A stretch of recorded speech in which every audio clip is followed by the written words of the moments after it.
The engine had beaten every expert in the shop, until a 17-year-old girl whispered something no one else could hear. In a room full of roaring egos and silent failures, Elara Vance dared to listen instead of speak. One impossible dare, one ancient engine, and a girl nobody believed in, until the Wraithborn finally roared. Welcome to Tales by Orion. Let's uncover what really happened. The biting scent of old oil, hot metal, and the fainter, sweeter fragrance of polish hung perpetually in the air of Finch and Company. Automotive restoration, a scent that was more like home to 17-year-old Elara Vance than the small apartment she shared with her father. The garage wasn't just her father's workplace. It was her sanctuary, her university, her quiet observatory. Marcus Vance, a man whose hands were a roadmap of scars and ingrained grease, was a senior mechanic at Finch and Company, a craftsman from an era when intuition and a listening ear were as vital as any wrench or gauge. Elara, with her quiet demeanor and eyes that seemed to absorb every detail like a thirsty sponge, had grown up in the shadow of his toolbox, the rhythmic clang of metal on metal her childhood lullaby. She wasn't an official apprentice, not yet. Mr. Alistair Finch, the owner, a man whose sharp suits and sharper tongue seemed perpetually at odds with the gritty reality of his business, hadn't quite figured out what to make of the girl who moved through his garage with the silent grace of a whisper, her gaze often lingering on a dismantled carburetor or a problematic wiring loom with an intensity that was both unnerving and intriguing. Most of the other mechanics, a boisterous, grease-stained brotherhood, barely noticed her, or if they did, dismissed her as Marcus's quiet kid, probably daydreaming. They didn't see the way her fingers would unconsciously trace the lines of an engine block as if reading a story, or the way her head would tilt, listening to the subtle inconsistencies in a motor's hum that they, with all their years of experience, often missed. Today, however, even Elara's usual quietude was tinged with the pervasive tension that had gripped Finch and Company for the past 3 weeks. It sat in the far corner of the main workshop, shrouded respectfully like a sleeping giant, a testament to automotive artistry and mechanical despair. A 1938 Wraithborn Phaeton. Its deep burgundy paintwork, even under a film of dust, gleamed with an aristocratic disdain for its current predicament. The Wraithborn was a legend, one of only a handful ever built, and this particular specimen belonged to a client whose patience, much like Mr. Finch's temper, was wearing perilously thin. Its engine, a monstrously complex V12 of bespoke design, had defied every diagnostic tool, every experienced hand, every whispered theory in the garage. It was quite simply impossible. It lay inert, a magnificent, stubborn heart of metal that refused to beat. Elara had watched them all try, grizzled veterans, eager younger mechanics, even a specialist flown in at great expense. She'd seen the confident approaches, the meticulous checks, the eventual frustrated sighs and headshakes. She'd listened to their jargon, their arguments over timing and fuel mixtures, their increasingly desperate hypotheses. And through it all, she had felt a strange pull towards the silent behemoth, a whisper of understanding that she couldn't articulate, not even to her father. She would sometimes drift near it when the garage was quiet, after hours her small hand hovering over the cold, intricate manifolds, her eyes tracing the pathways of fuel and air, listening not with her ears, but with something deeper, a kind of mechanical empathy her father had always possessed in spades, and which seemed to have found a quiet echo in her. She saw not just an assembly of parts, but a history, a personality, a deep-seated ailment that everyone was too busy shouting at to truly hear. Mr. Finch, a man whose own considerable fortune had been built on ruthless efficiency and an unerring eye for profitable restoration, regarded the Wraithborn with a mixture of avarice and fury. Its successful repair would cement his garage's reputation as the best in the country, but its continued silence was a costly, embarrassing stain on his record. He paced before it now, his polished shoes clicking impatiently on the oil-stained concrete, his brow furrowed, the air around him crackling with an almost visible frustration.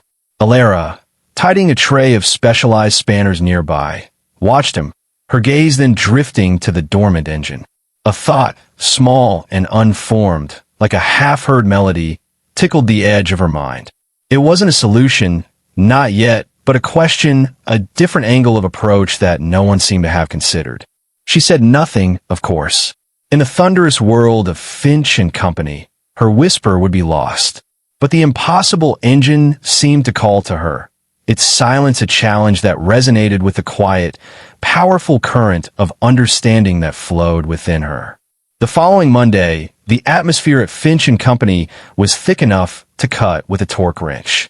Mr. Abernathy, the Wraithborn Phaeton's exceedingly wealthy and increasingly vociferous owner, had called again, his polite inquiries about progress now laced with an unmistakable edge of ultimatum. Mr. Finch, his face a thundercloud, had just finished a terse, explosive meeting with his top 3 mechanics.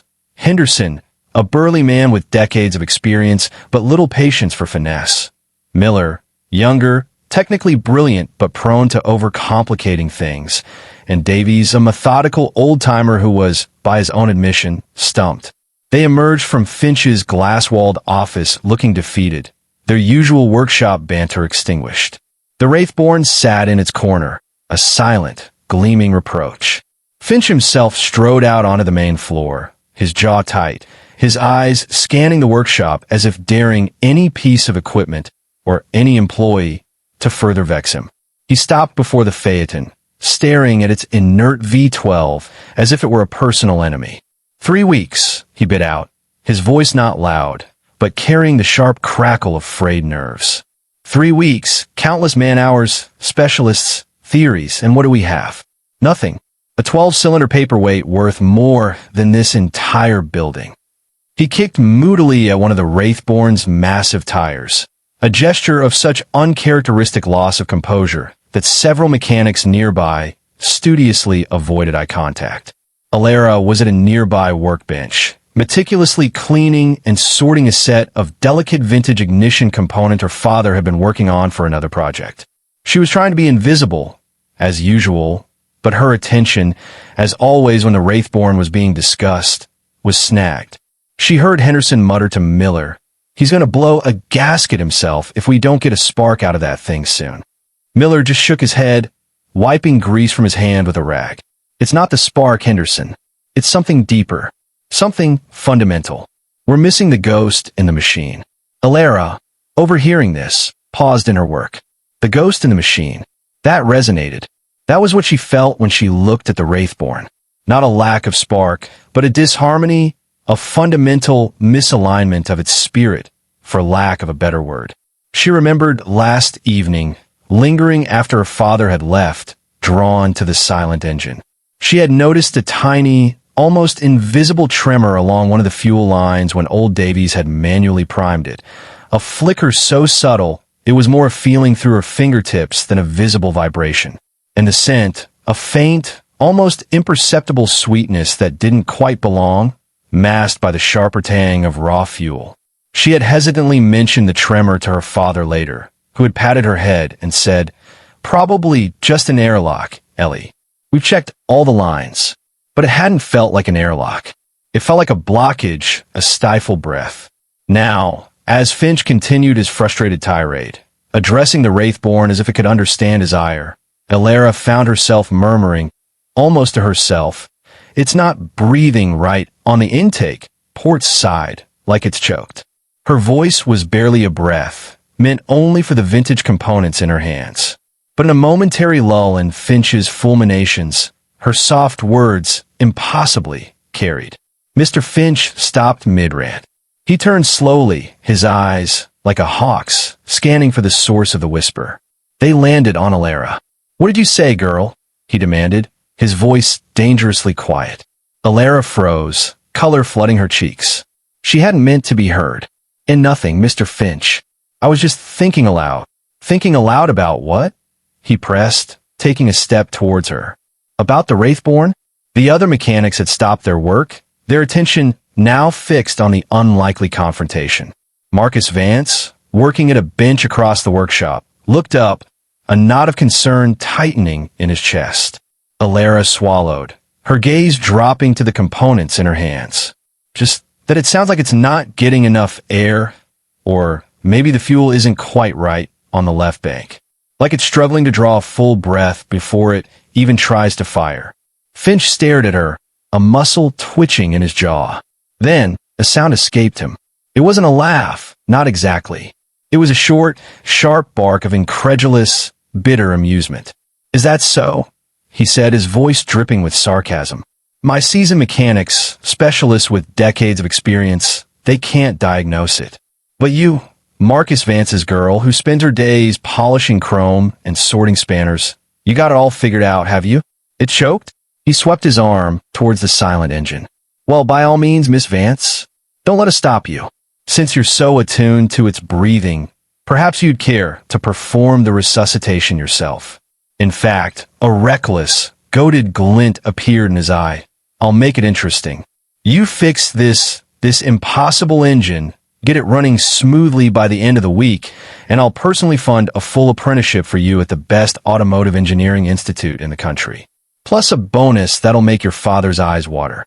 He paused, a cynical smile twisting his lips. "But if you can't, or if you make it worse, you and your father can find employment elsewhere. How's that for a dare?" The workshop fell into a stunned, horrified silence. Marcus started forward. "Alistair, that's not fair. She's just a child, she didn't mean." But Elara, to everyone's astonishment, including her own, lifted her chin. Her face was still pale, but her eyes, usually so mild, held a spark of something unreadable. Not fear, but a quiet, profound focus, as if Finch's outrageous dare had merely confirmed something she already knew. She looked at the Wraithborn, then back at the stunned, furious, and now slightly disconcerted Mr. Finch. "I accept your dare, sir," she said, her voice small, but astonishingly firm. The echo of Elara's quiet, "I accept your dare, sir," hung in the suddenly frigid air of Finch and company like the scent of ozone after a lightning strike. Mechanics froze mid-motion, wrenches suspended, conversations choked off. Marcus Vance looked as though he'd been struck, his face paling under its layer of ingrained grease. He took another step forward, his voice rough with disbelief and fear. "No, Mr. Finch, she's just a girl. She doesn't understand the complexity, the risk." Alistair Finch himself seemed momentarily taken aback by the swift, unhesitating acceptance. His cynical dare, born of pure frustration and a desire to underscore the futility of the situation, had been met not with tears or terror, but with a calm, almost unnerving resolve from this slip of a girl.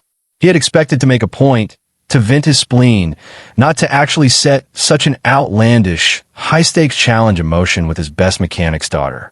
Now, faced with her steady gaze, he felt a flicker of something uncomfortable, perhaps a dawning awareness of his own recklessness, or a grudging, almost imperceptible respect for her courage, however foolhardy.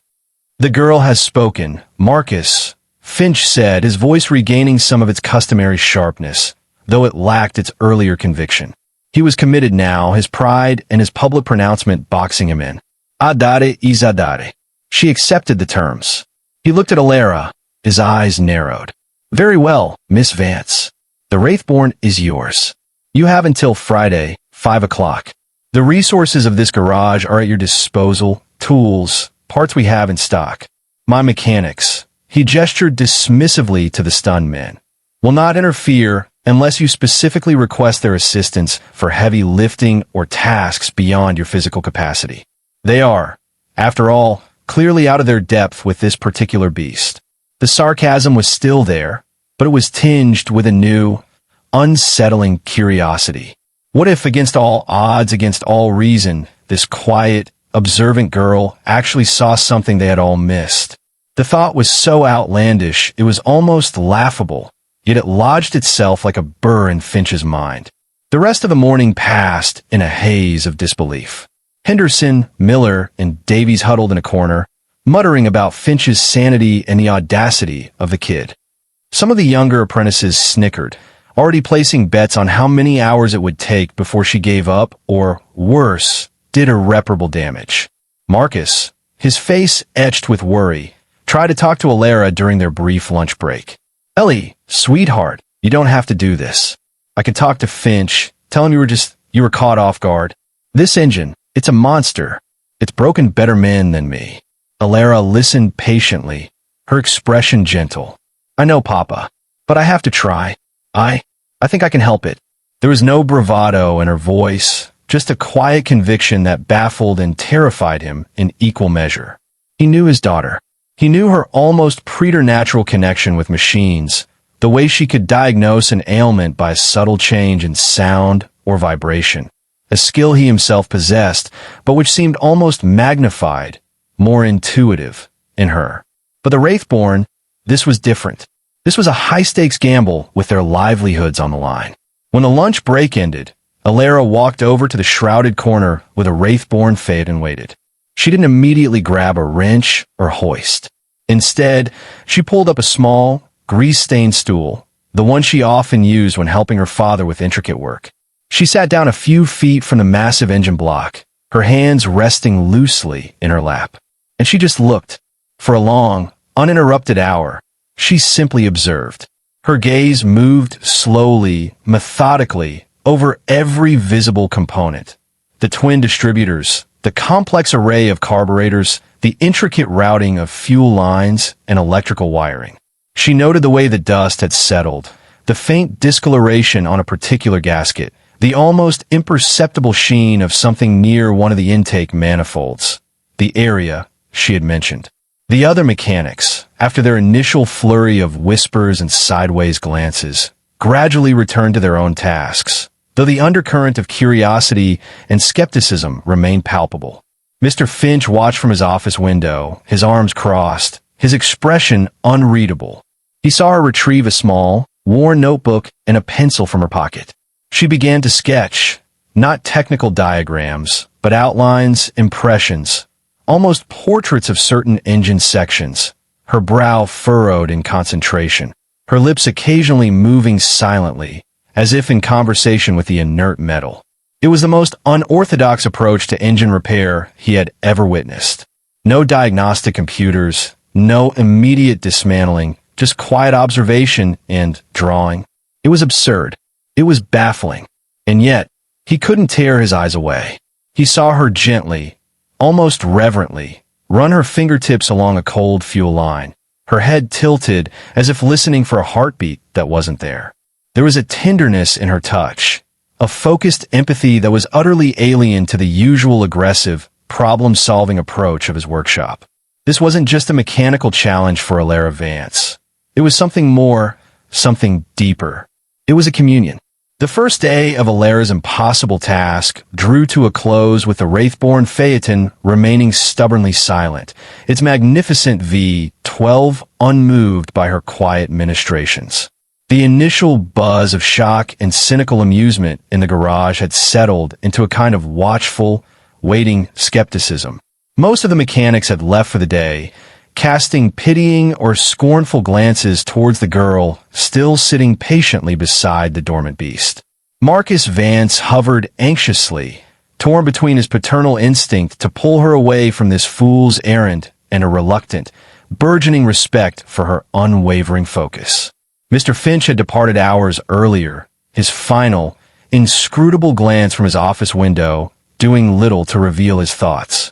As dusk began to paint the grimy workshop windows in hues of gray and purple, Elara finally stirred from her long period of observation and sketching.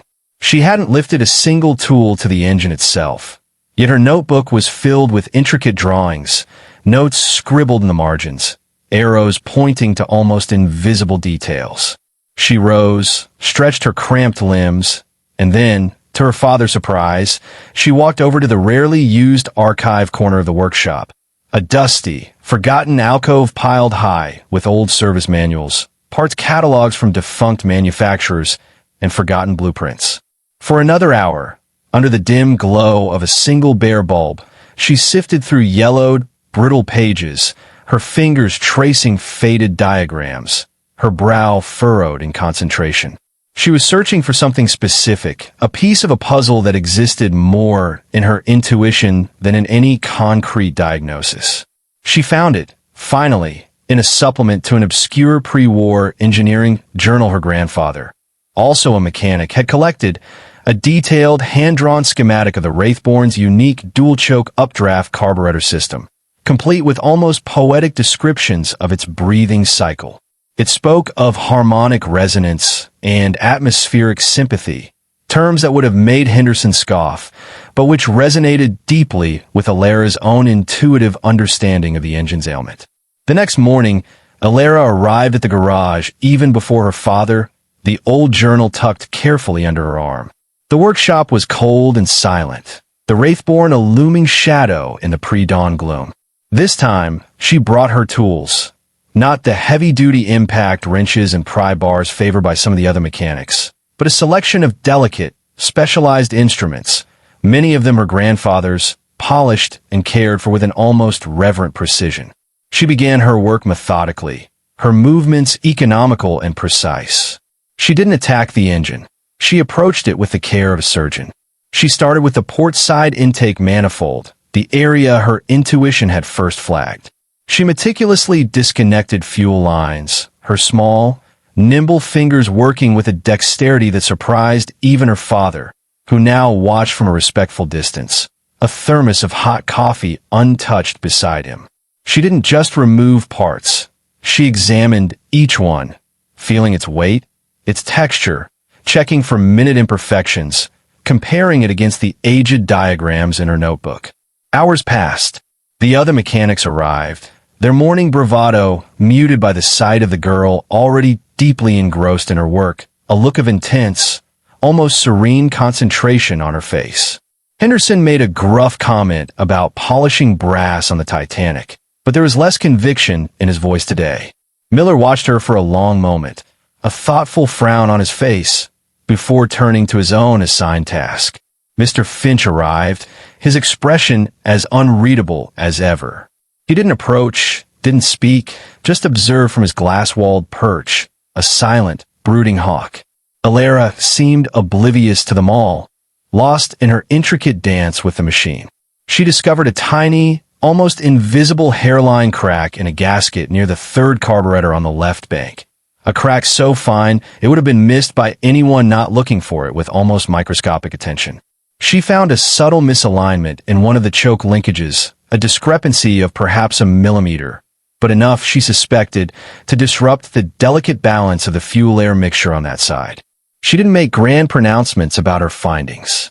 She simply noted them in her book, then set about carefully, painstakingly, addressing them, crafting a new gasket by hand from a sheet of specialized material her father had hoarded for years, gently recalibrating the linkage with a jeweler's precision. The day wore on, marked by the quiet sounds of Elara's work, the soft click of a spanner, the gentle rasp of a fine file, the murmur of her voice as she sometimes spoke to the engine, quiet words of encouragement, as if coaxing a reluctant friend. The cynicism in the workshop was slowly, almost imperceptibly, beginning to erode, replaced by a grudging, bewildered curiosity. What did this girl see that they had all missed? What did she hear in the engine's silence that remained deaf to their experienced ears? By late afternoon on the second day, Elara had reassembled the port side intake system with a precision that bordered on artistry. Every connection was perfect, every component cleaned and inspected.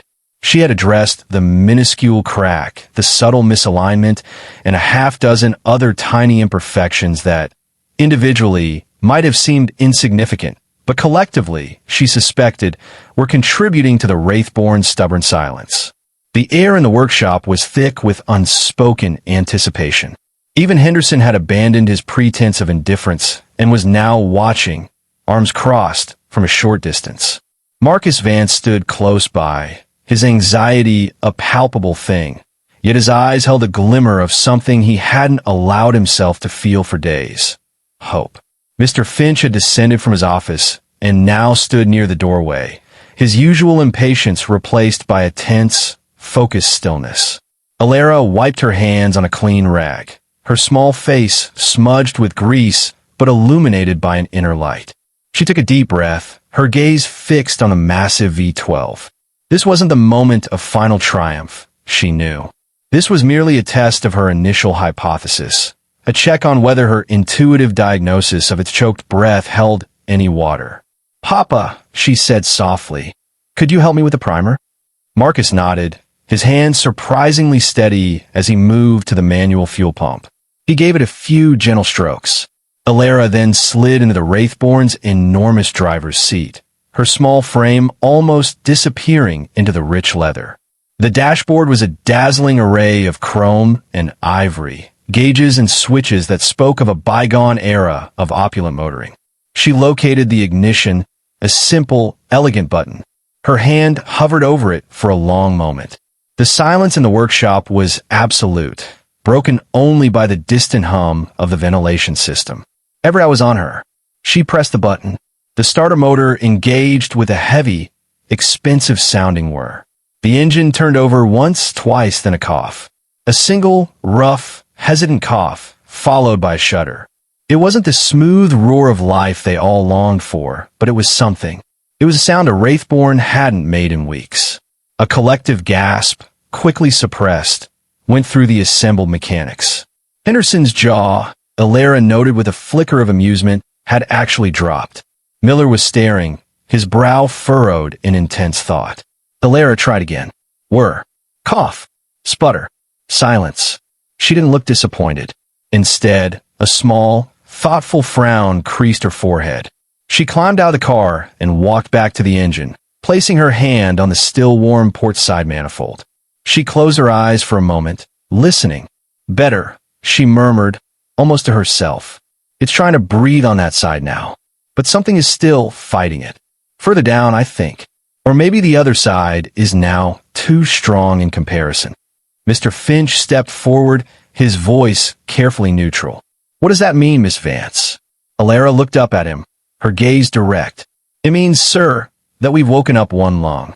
Now we need to make sure they're both working together, and that the heart that feeds them is strong enough. Finch stared at her, then at the engine, then back at her. The we had not escaped him. He had thought this was her solitary dare. But her quiet confidence, her clear, albeit unorthodox, diagnosis, had somehow drawn him in, made him a reluctant participant in her quest. He saw Marcus give his daughter a proud, watery smile. He saw the grudging respect, mixed with utter bafflement, on the faces of his senior mechanics. This girl, she was either a fool with impossible luck, or she was something else entirely. Something he hadn't accounted for. Something that might, just might, be capable of taming the impossible. The dare still stood, the stakes were still high, but the emotional landscape of Finch and company had undeniably shifted. The impossible engine had coughed, and in doing so, had perhaps breathed a sliver of life back into more than just its own metal heart. The Wraithborn's cough, however brief and hesitant, had sent a ripple of astonished energy through Finch and company. It wasn't a roar, not by a long shot, but it was a response, a sign that the great V12 was not entirely dead to the world. The cynical smirks had vanished from the faces of the other mechanics, replaced by expressions of cautious intrigue and, in some cases, outright bewilderment. Henderson, who had been the most vocal skeptic, now found reasons to linger near Elara's workstation, ostensibly looking for a misplaced tool, but his gaze kept flicking towards the Wraithborn and the small, grease-smudged girl who seemed to be communicating with it in a language no one else understood. Miller, the younger, more technically minded mechanic, was openly fascinated. He'd even approached Elara during a break, not with advice, but with genuine questions about her diagnostic process, his notebook out, ready to learn. Elara, true to her unassuming nature, simply explained what she had observed, what she had felt, her language a curious blend of technical accuracy and intuitive, almost poetic imagery. It's like a symphony, she told him. Every part has to play in tune at the right time. If one violin is silent or one trumpet is flat, the whole piece sounds wrong. This one, she gestured to the Wraithborn, has many silent violins and a few very flat trumpets. Miller had just nodded slowly, a new respect dawning in his eyes. Mr. Finch, for his part, found himself in an unfamiliar state of conflicted anticipation. The successful repair of the Wraithborn and the prestige it would bring was a tantalizing prospect. But the thought of that success coming at the hands of this quiet, 17-year-old girl, after all his highly paid experts had failed, was a significant portion of humble pie he hadn't anticipated consuming. Yet he couldn't deny the evidence of his own eyes and ears. The engine had responded to her. His dare, initially a dismissive taunt, now felt like a ticking clock, the outcome uncertain, but the stakes, both financial for him regarding the apprenticeship and emotional for everyone involved, immeasurably higher. He found himself spending more and more time observing Elara, his initial skepticism warring with a growing, grudging admiration for her tenacity, her focus, her unique, almost reverent approach. He noticed the way she never forced a component, the way she seemed to listen with her fingertips, the way she would pause, close her eyes, and simply be with the machine before making an adjustment. It was unlike anything he'd ever seen. Elara, buoyed by the small sign of life from the engine, now turned her attention to the starboard bank and the complex fuel delivery system. The old Wraithborn manuals spoke of a delicate balance between the twin banks of cylinders, a symmetry that was crucial for its smooth operation. If one side was choked, as she suspected the port side had been, and the other was overcompensating or starved, the entire system would be in disharmony. Her days fell into a rhythm of meticulous work. She traced every fuel line, every vacuum hose, every electrical connection on the starboard side, her small hands deftly navigating the intricate maze of components. She discovered more subtle anomalies. A slightly weeping seal on a fuel pump, a vacuum advance unit that seemed sluggish, spark plugs that, while technically correct, showed signs of uneven wear, hinting an imbalanced combustion across the cylinders. Each discovery was noted, each component carefully removed, cleaned, tested, and if necessary, repaired or replaced with parts she sometimes had to painstakingly fabricate herself from raw stock, using her grandfather's old lathe and milling tools that her father had preserved. The other mechanics, initially hesitant to offer help lest they be seen as interfering with Finch's dare, now found themselves drawn into her orbit. Henderson, his gruffness masking a newfound respect, would often appear with a specialized wrench she needed, or offer a hand with a particularly heavy component, muttering something about not wanting the kid to break her back. Miller would engage her in quiet discussions about fuel-to-air ratios and ignition timing, impressed by her intuitive grasp of concepts that had taken him years of formal study to master. Even Davies, the quiet old-timer, would occasionally offer a piece of arcane pre-war mechanical wisdom that would make Elara's eyes light up with understanding. Marcus Vance watched his daughter with a mixture of pride and trepidation. He saw the exhaustion starting to show in the faint shadows under her eyes, but also the fierce, bright flame of determination that burned within her. He made sure she ate, that she took short breaks, though she often had to be coaxed away from the engine. He was her silent, steadfast support, fetching tools, cleaning parts, always there with a word of quiet encouragement or a shared glance of understanding. The Wraithborn was slowly, painstakingly, being wooed back from its mechanical slumber, not by force, but by a gentle, persistent, and incredibly insightful persuasion. The pressure, however, was mounting. Thursday morning, midway through Elara's allotted week, brought an unwelcome visitor, Mr. Reginald Abernathy, the Wraithborn Phaeton's owner. He was a man of immense wealth and equally immense impatience, accustomed to getting what he wanted when he wanted it. He swept into Finch and Company like a minor aristocrat visiting the stables, his bespoke suit a stark contrast to the workshop's utilitarian grime, his expression one of thinly veiled displeasure. Mr. Finch met him with a forced smile and assurances that progress was being made, though he carefully avoided specifics about who was making that progress. Abernathy, however, was not easily placated. "Finch," he said, his voice a low, dangerous drawl, "my patience is not inexhaustible. This vehicle is not merely a car. It is a piece of history, an investment. It was entrusted to your esteemed establishment for restoration, not for a prolonged convalescence. I expect results, not excuses. His gaze fell upon Elara, who was at that moment carefully adjusting the complex linkage of the Wraithborn's 6 carburetors. He raised a perfectly sculpted eyebrow. And this is your new lead mechanic? She looks barely old enough to drive, let alone resurrect a V12 masterpiece. The condescension in his voice was palpable. Elara flushed, but said nothing, her focus returning resolutely to her task. Before Finch could formulate a suitably diplomatic, yet firm, response, Henderson, surprisingly, stepped forward. "She knows what she's doing, Mr. Abernathy," he said, his voice gruff but firm. "More than any of us, with this one." Abernathy looked from Henderson to Finch, an expression of amused disbelief on his face. "Is this some sort of joke, Finch? Are you now employing child prodigies?" Mr. Finch felt a surge of protective anger, an emotion that surprised him. "Miss Vance," he said, his voice cold and level, "is demonstrating a remarkable aptitude for this particular challenge.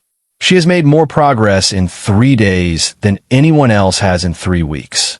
We expect the engine to be operational by tomorrow afternoon, as per our agreement." Abernathy scoffed. "I'll believe that when I hear it roar. Until then, Finch, the clock is ticking. And my lawyers, I assure you, have excellent timekeeping skills." With a final, dismissive glance at Elara, he swept out, leaving a chill in his wake.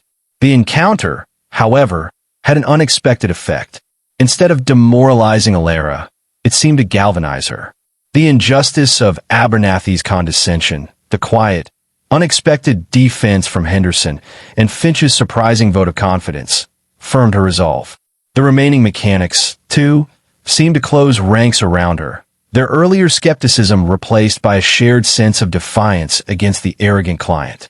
That afternoon, Elara worked with a focused intensity that was almost frightening to behold. She had identified what she believed to be the final, critical piece of the puzzle: a subtle imbalance in the dual ignition system, a slight lag in the spark advance on one of the distributors that was causing a cascade of timing issues under load. It was an issue so nuanced, so deeply buried in the engine's complex architecture, that it had eluded everyone else. She spent hours meticulously disassembling, cleaning, and recalibrating the intricate mechanisms of both distributors, her touch featherlight, her concentration absolute. As evening approached, the workshop once again grew quiet, the other mechanics having finished their day. Only Elara, her father, and unexpectedly Mr. Finch remained. Finch hadn't left his office. He sat at his desk, the paperwork before him untouched, his gaze fixed on the small figure working tirelessly under the harsh glare of the inspection lamps. He was no longer just an observer. He was a witness, held captive by a drama unfolding that was far more compelling than any boardroom negotiation. He saw the exhaustion in her posture, but also the unyielding spirit in her eyes. He had made a dare, a reckless, cynical dare. He was beginning to suspect he might actually lose it. And, to his profound astonishment, he found he didn't mind. By the time the first hint of dawn on Friday began to filter through the grimy windows of Finch and Company, Elara was running on pure adrenaline and an unshakable belief in her understanding of the Wraithborn's ailing heart. She had barely slept, catching only an hour or two on a cot her father had set up in a quiet corner, her mind still racing with firing orders, fuel air ratios, and the subtle language of stressed metal.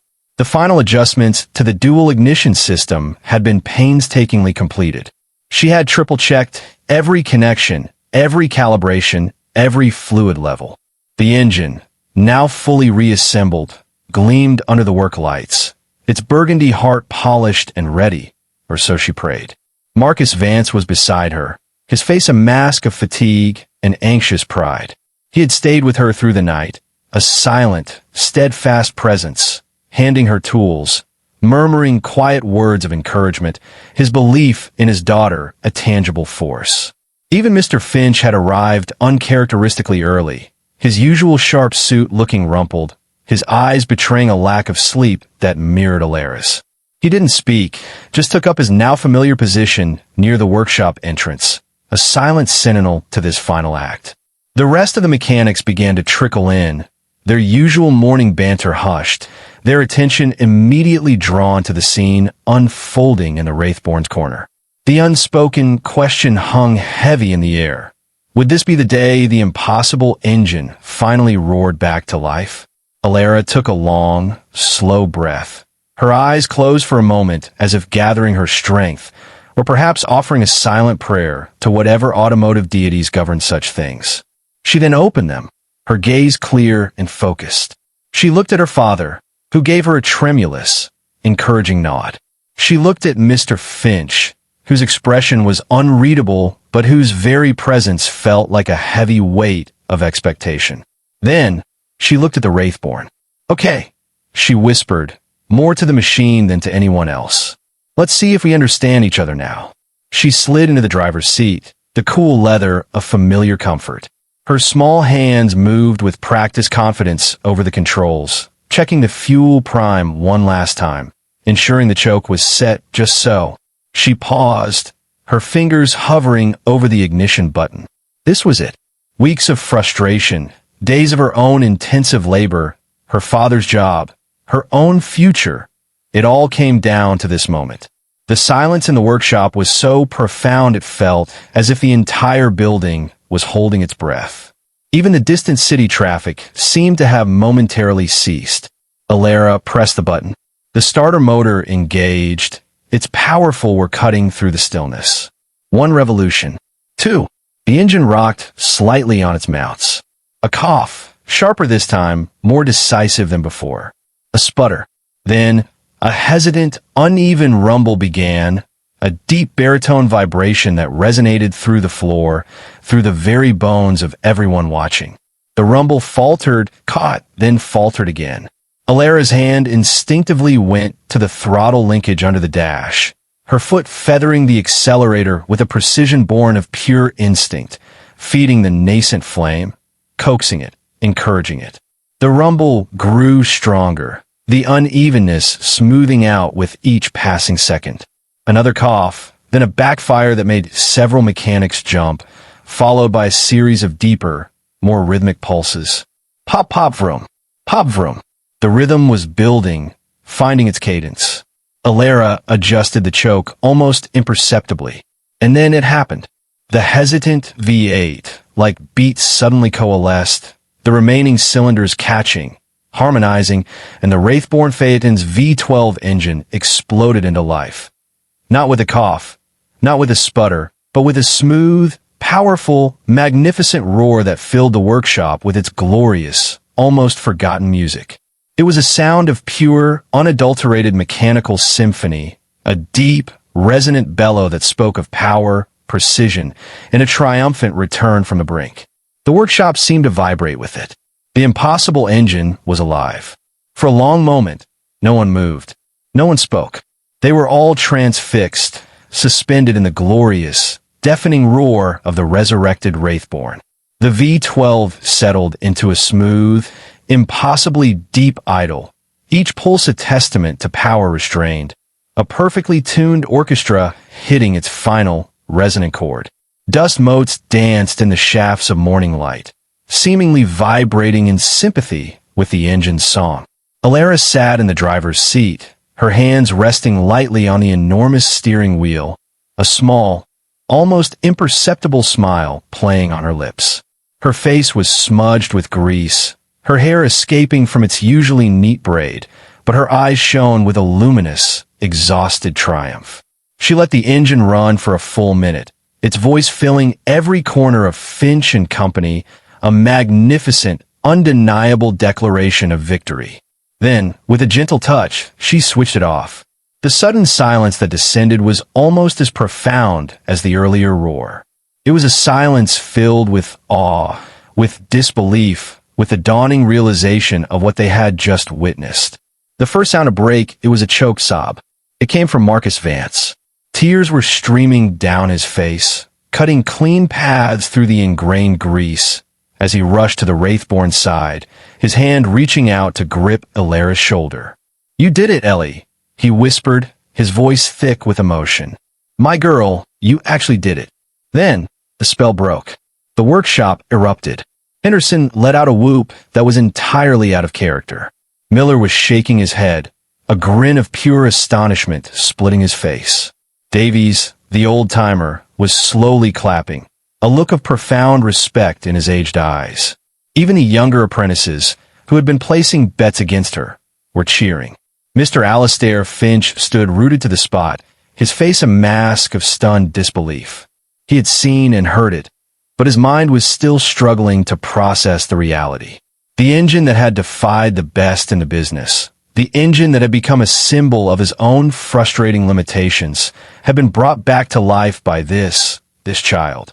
He walked slowly towards the Wraithborn, his polished shoes making no sound on the suddenly sacred ground around the vehicle. He reached out a trembling hand and laid it on the still warm hood. He could feel the faint, residual vibration, the ghost of its recent power. He looked at Elara, who was now climbing out of the car, her father's arm around her, supporting her, though she stood tall, if a little unsteadily. "Miss Vance," Finch began, his voice hoarse, stripped of all its usual authority, all its cynical edge. He cleared his throat. "Miss Vance, I'm speechless." Alastair Finch, a man whose words could make or break fortunes, was speechless.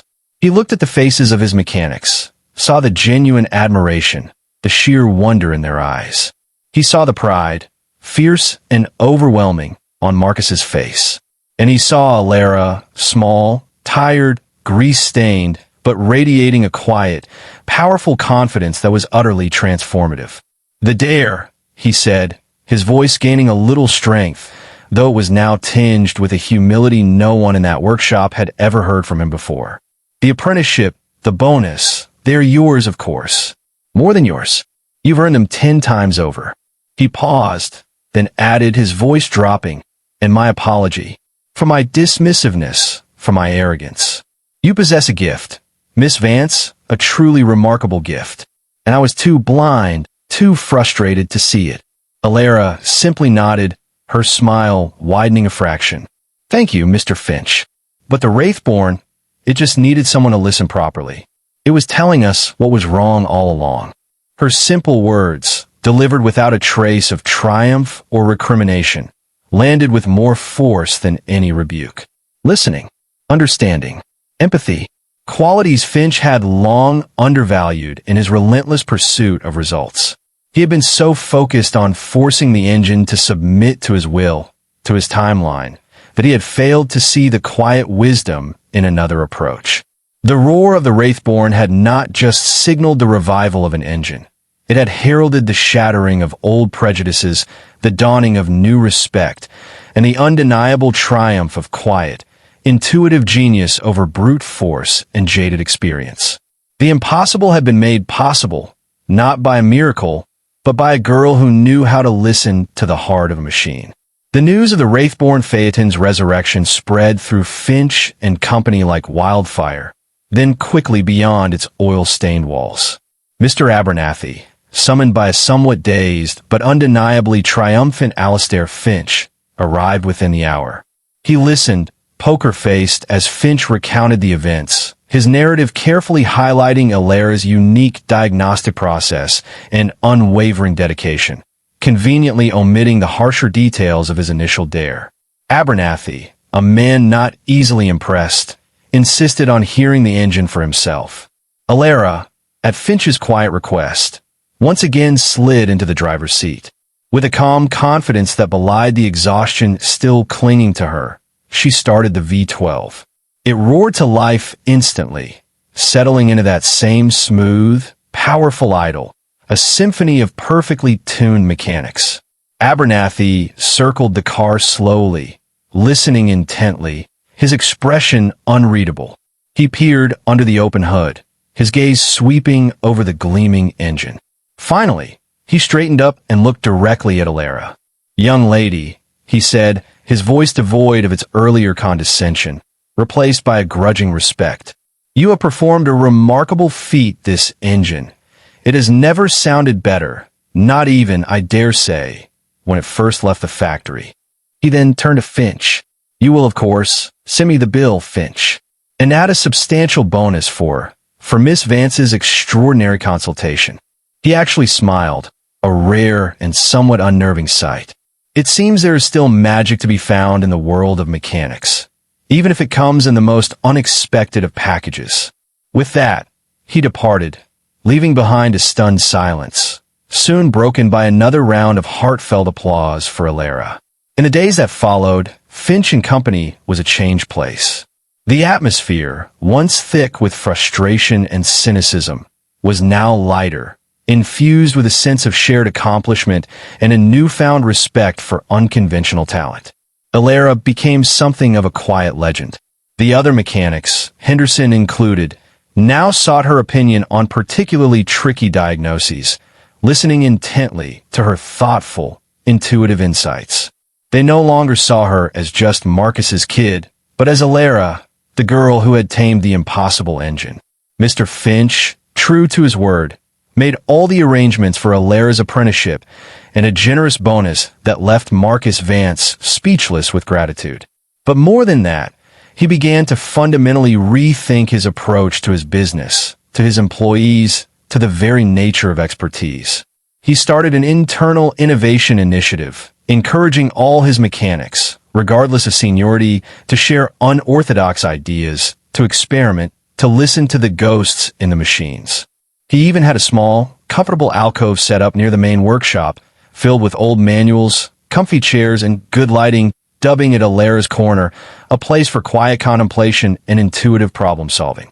Elara, despite this sudden acclaim, remained her humble, unassuming self. She accepted the apprenticeship with quiet gratitude, eager to learn the formal engineering principles that would complement her intuitive gifts. She continued to spend time in the workshop, her love for the intricate dance of mechanics undiminished.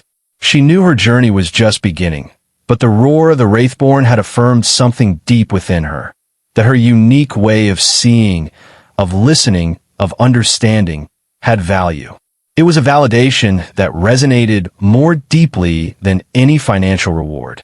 The story of Elara Vance and the Wraithborn Phaeton became a quiet legend in the automotive restoration world, a tale whispered in greasy workshops and gleaming showrooms, a testament to the power of intuition, perseverance, and the courage to challenge assumptions. Finch and Company, automotive restoration, under Mr. Finch's subtly transformed leadership, gained a new level of prestige, known not just for its technical skill, but for its willingness to embrace innovative, even unorthodox approaches. The change wasn't just in policy, it was in the heart of the place. There was more collaboration, more mutual respect, a sense that brilliance could be found in the most unexpected corners. Marcus Vance watched his daughter embark on her formal engineering studies with a heart full of pride. He knew she would excel, not just because of her intellect, but because of her profound, almost spiritual connection to the machines she worked on. He saw her sharing her insights with her fellow students, her quiet confidence inspiring others to look beyond the surface, to listen more deeply. Mr. Alistair Finch found that his own life had been irrevocably altered. The success with the Wraithborn had, paradoxically, made him less obsessed with purely financial outcomes and more attuned to the human element within his business. He discovered a genuine satisfaction in mentoring young talent, in fostering an environment where quiet observation and intuitive leaps were valued alongside technical proficiency. He often found himself wandering into Elara's Corner, not to supervise, but to simply sit for a moment, to absorb the atmosphere of quiet contemplation, a reminder of the profound lesson she had taught him. He even started taking on more impossible projects, not for the challenge alone, but for the opportunity to see if another Elara might be waiting in the wings, another quiet talent ready to be discovered. As for Elara, her journey was one of quiet, steady ascent. She absorbed the complex theories of automotive engineering with the same focused intensity she had applied to the Wraithborn, her intuitive understanding providing a unique framework for the formal knowledge she acquired. She never lost her humility, nor her gentle approach.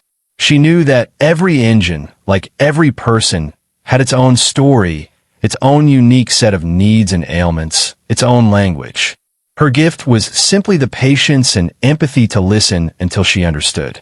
The Wraithborn Phaeton, fully restored to its former glory, occasionally returned to Finch and Company for meticulous servicing.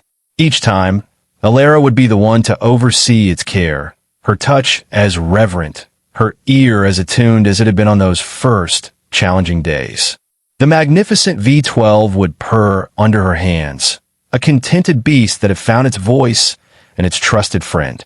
The tale serves as a quiet reminder that true expertise isn't always loud or credentialed. Sometimes it whispers from the most unexpected places, from the observant eyes and listening heart of someone who sees beyond the obvious, who dares to approach the impossible not with arrogance, but with a humble, unwavering belief in the power of understanding. It reminds us that potential can bloom in the unlikeliest of gardens, and that a single act of courage, a single voice of quiet conviction, can indeed change everything, inspiring not just the roar of an engine, but the awakening of human hearts.